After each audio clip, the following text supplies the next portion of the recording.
Surtout quand on arrive à profiter des espaces comme ça.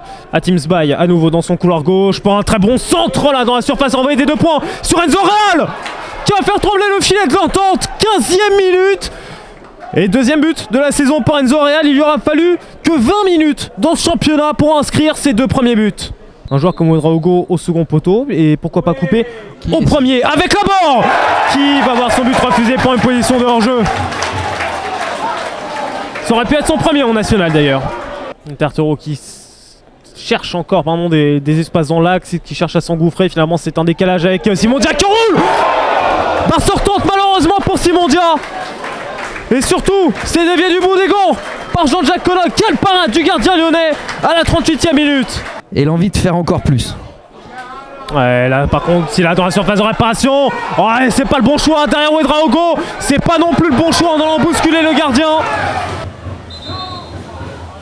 Lookman Ouedraogo est rappelé. Non. Et ça va être le deuxième avertissement contre Lookman Ouedraogo à la 40e minute de jeu. Deuxième avertissement contre Ouedraogo. L'entente pour la première fois de la saison à 10. Après cette faute de Lookman Ouedraogo sur Jean-Jacques Konog.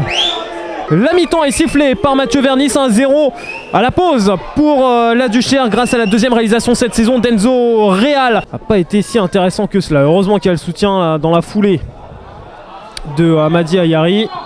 Et il y a une petite coupure de courant qui arrive sur notre stade Hidalgo. J'ai l'impression de rêver. Non, c'est bien ça. Et autre interrogation qu'on va forcément avoir pour cette seconde période. Est-ce que ça va tenir ? Est-ce que la lumière va tenir ? Tartero pour ce premier corner en seconde période. Point de pénalty. La parade d'Enga Konog sur cette tête à bout portant qui était signé Ibrahima Traoré. Buteur comme ça à Laval. Et il va échouer sur cette très belle parade du gardien lyonnais. Aux joueurs de la Duchère de développer un jeu assez intéressant. Et pourtant Bekichi dans la surface de réparation est servi. C'est une barre qui n'est pas rentrante et Salaman peut s'emparer ensuite de ce cuir. Quelle occasion à la 65e. Entrée de surface de réparation. En fixation, en percussion, c'est bien ce qui fait Belekrouf pour Bekichi qui prend le temps de contrôler, de remiser, et la parade de Michael Salamon avec Tartero, toujours en dédoublement, toujours dans la profondeur, toujours le centre au second poteau, et toujours la tête qui est déviée celle-ci. De revenir au score. Le corner frappé par Silva, c'est dévié par un bon. Et qui d'autre que Kevin Farad pour